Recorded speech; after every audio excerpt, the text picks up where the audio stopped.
ध्यान करेंगे।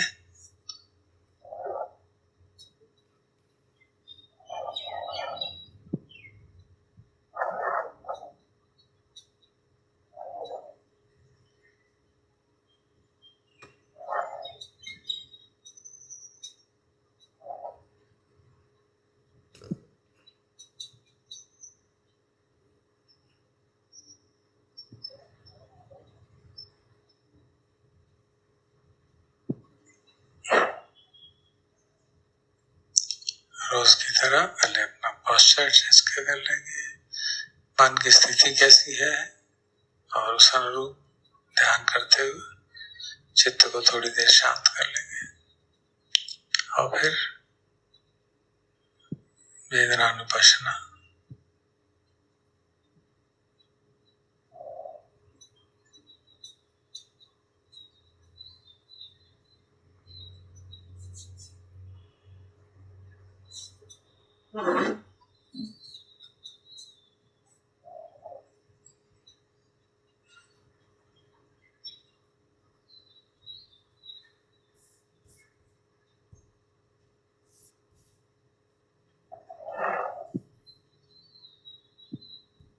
सारे शरीर को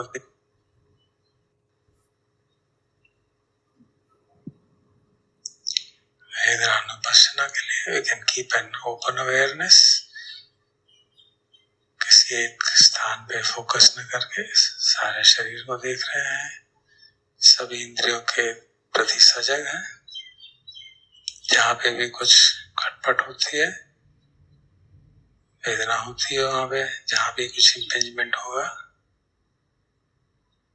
और उसको जान के कोई प्रतिक्रिया नहीं करेंगे।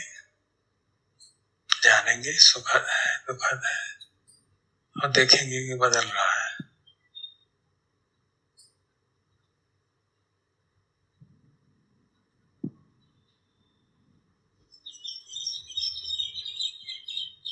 पक्षियों के चहचहाने की आवाज आ रही है, उसको देख सकते हैं। उसमें तो तुरंत मालूम पड़ता है कि आवाज आई और समाप्त हुई।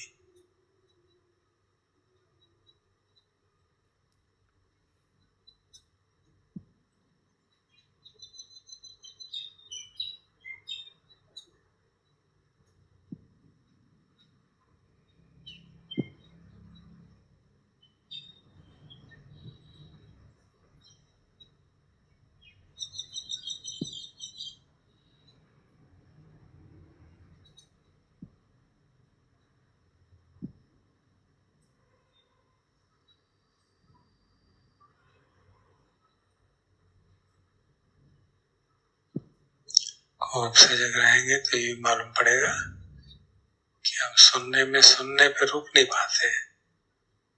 शब्द सुनते हैं और तुरंत उसकी संज्ञा, उसको क्लासिफाई करने लगती है। ये किस पक्षी की आवाज है, और विचार मन में चलने लगते हैं। सजग रहेंगे तो उसको सुनने में केवल सुनना हो, उसका अभ्यास कर सकते हैं।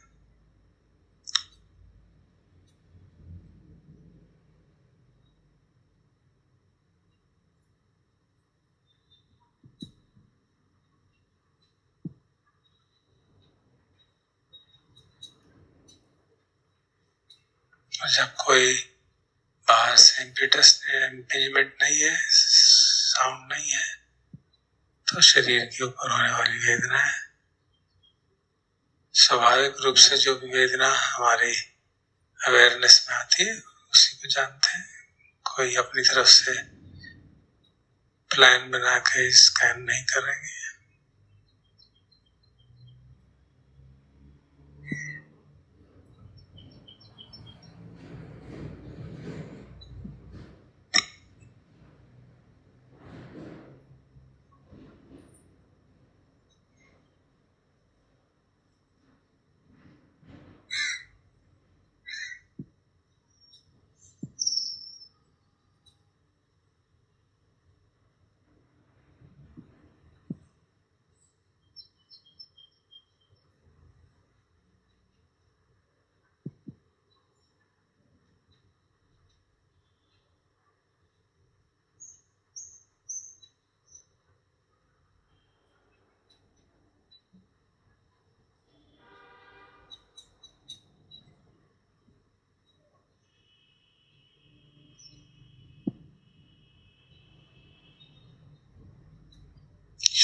के माध्यम से जाने जाने वाली वेदनाएं सभी सामिश वेदनाएं,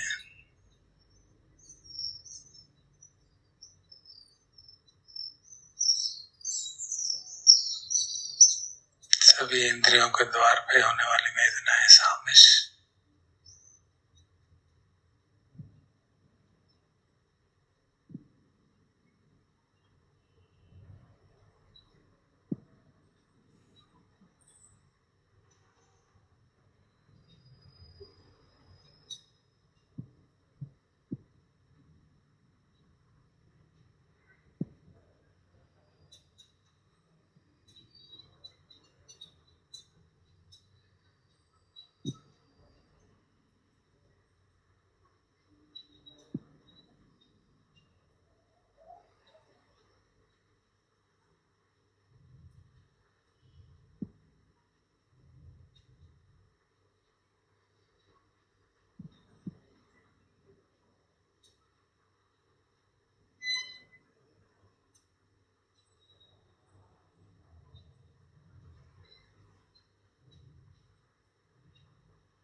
चाहे तो कुछ क्षण के लिए आँख खोल के देख लें और बंद कर दें।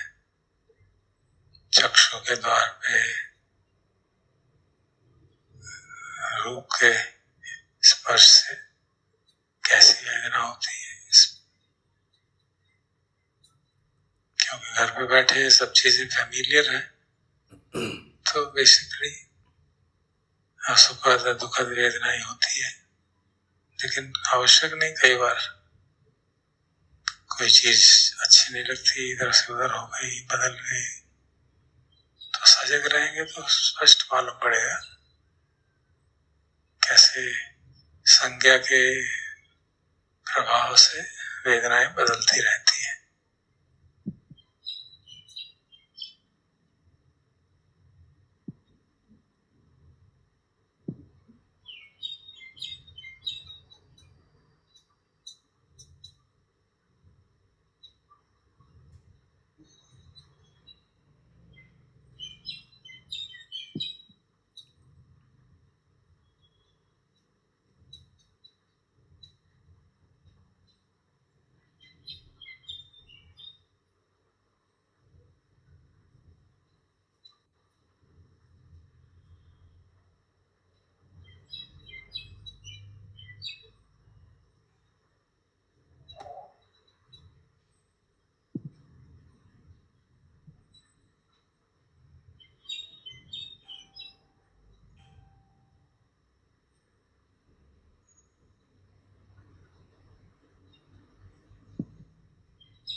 मन में कोई विचार आता है,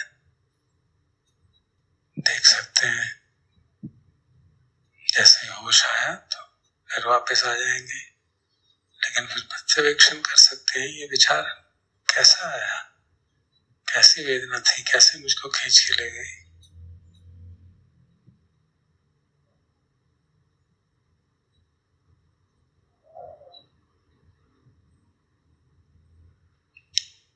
और मन के भटकने पे अगर बुरा लगता है तो निरामिष दुखद वेदना।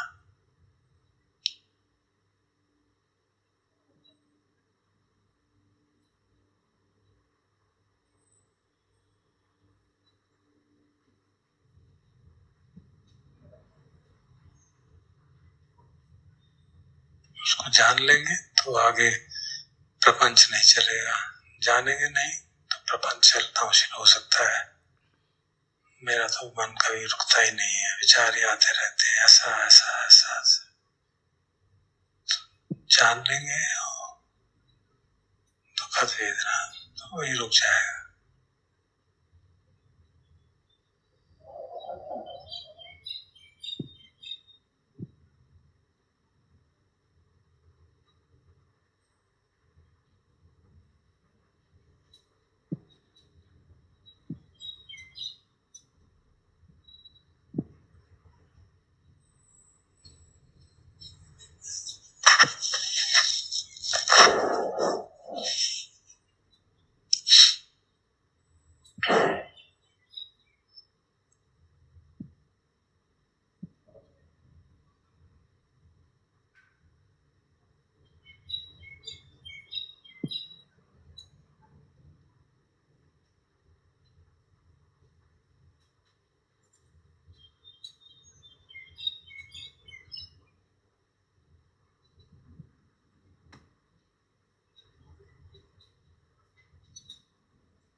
वॉकिंग मेडिटेशन में ओपन अवेयरनेस का अभ्यास करते हैं, तो वॉकिंग मेडिटेशन में भी बहुत मदद करता है। उस समय भी हम आंखें खुली रखनी होती हैं। तो एक तरीका तो रहता है कि आप सिर्फ पाँव पे फोकस करें और देखें, तो समाधि का अभ्यास कर रहे हैं। लेकिन ओपन अवेयरनेस रखेंगे तो हर इंद्रिय के द्वार पे जो भी स्पर्श हो रहा है उसके प्रति जागरूक रह सकते हैं। संपजानकारी होती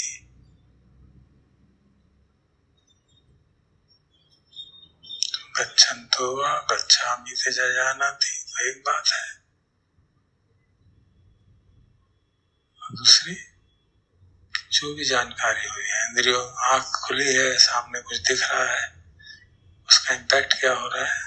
आंख पे इम्पैक्ट बहुत तेज होता है, शीघ्र गति से होता है। तो उस पर अभ्यास करने से हमारी सजगता काफी बढ़ जाती है।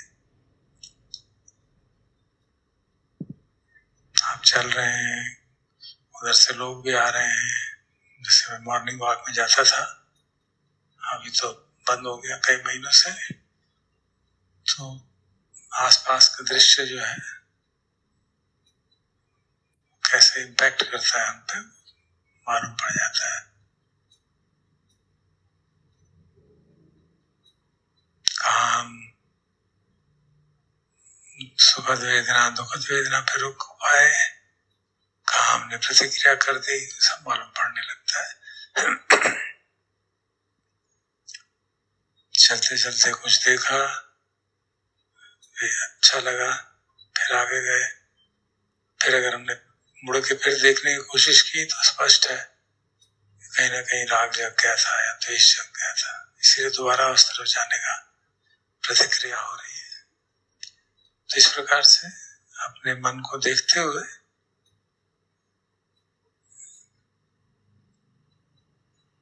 मन की जो अपने हिलन डुलन है उसको मालूम पड़ता रहता है, और एक स्तर पे हम शांत रहते हैं कि हाँ, मन की सतह पे इस तरह की ऊपर नीचे प्रिय अप्रिय वेदनाओं का खेल चलता रहता है।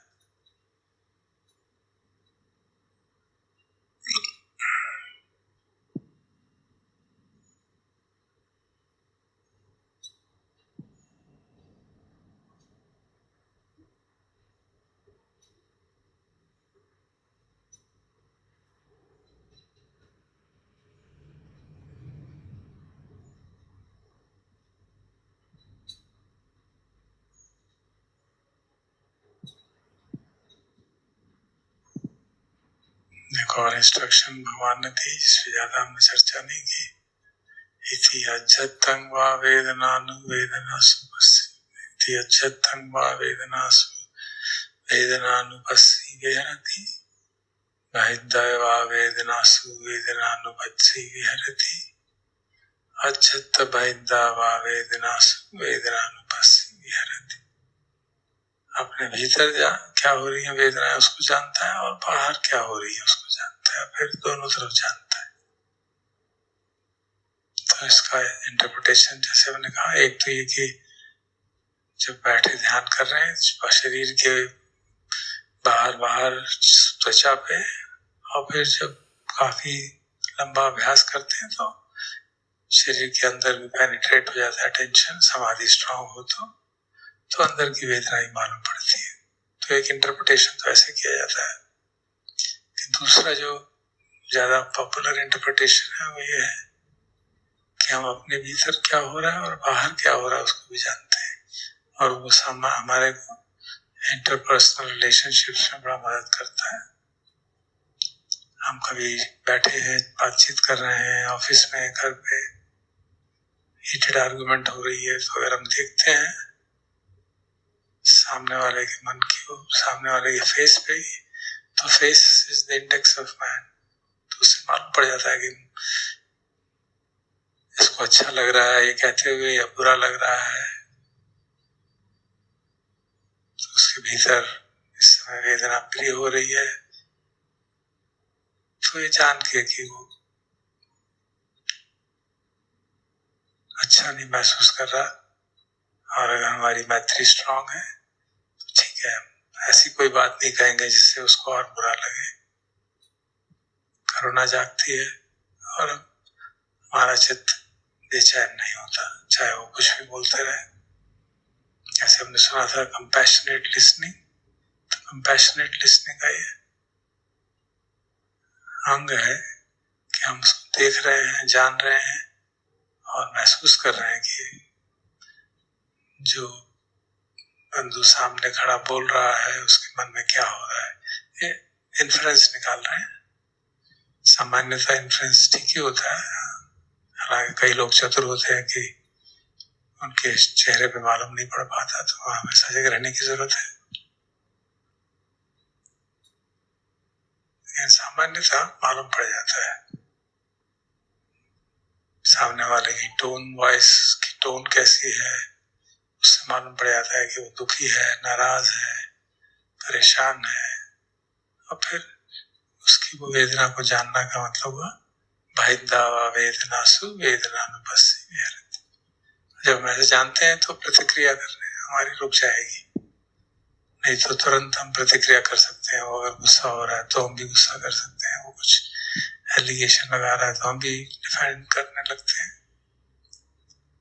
तो अगर हम बाहर की वेदना को जान सके, काफी अभ्यास की बात है, कभी कभी हो पाता है, कभी कभी नहीं हो पाता।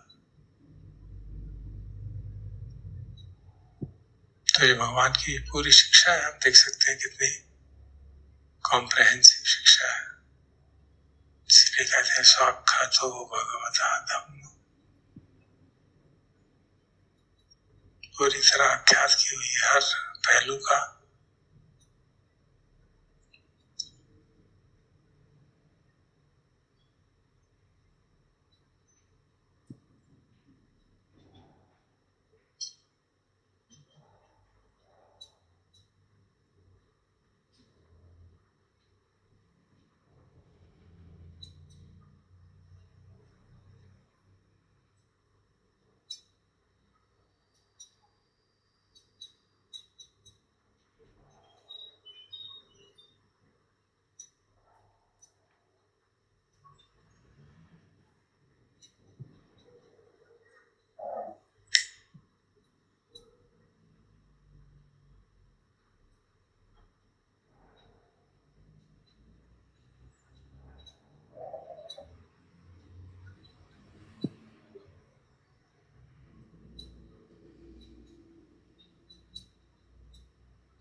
मन स्थिर हो जाए तो फिर सारे शरीर को देख के अनित्य बोध, सब कुछ बदल रहा है, और ये अनित्य बोध को जानने वाला वो चित्त,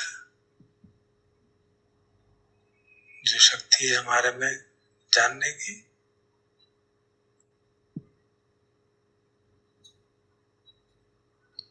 उसकी तरफ वो इंगित करता है, तो इंट्यूटिवली यू कैन अप्रिशिएट,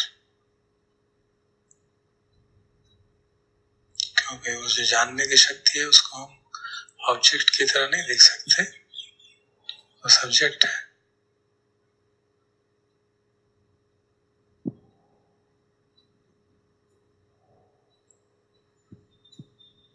तो जो वेदना हो रही है किस तरह की है, कैसी है, उस पर ध्यान हटा के एक ओवरऑल परसेप्शन की बदल रही है, और उसको जानने वाला नहीं, कुछ है मेरे भीतर ही है जो इस बदलाव को जान रहा है।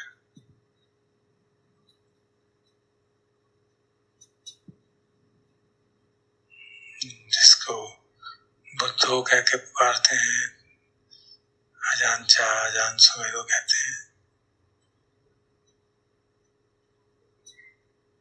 Buddha nature, awaken awareness, pure consciousness, कुछ भी कह लें, वो सब उसी ओर हमारा ध्यान आकर्षित करते हैं।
ध्यान करते हुए अच्छा लगता है, मन में थोड़ी प्रसन्नता जागती है, हल्कापन जागता है,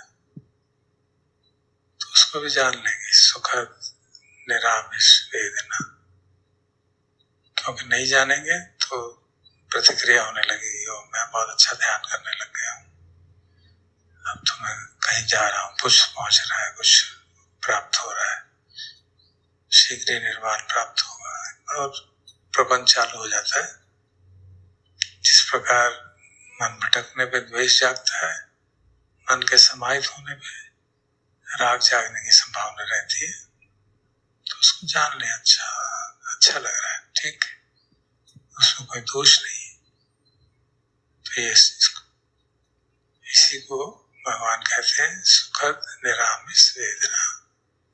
जैसे हम ऐसे समझेंगे, कोई प्रतिक्रिया नहीं होगी और हम सुख का अनुभव कर सकते हैं, उसमें कोई दोष नहीं है। निरामिष सुख जो है उस कैटेगरी में आता है, other world, not worldly happiness but other worldly happiness, क्योंकि ये इंद्रिय सुख नहीं है। जो 5 इंद्रियां हैं उसके आधारित में नहीं है, मन के आधार पे है।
Connected to 6B773 HD.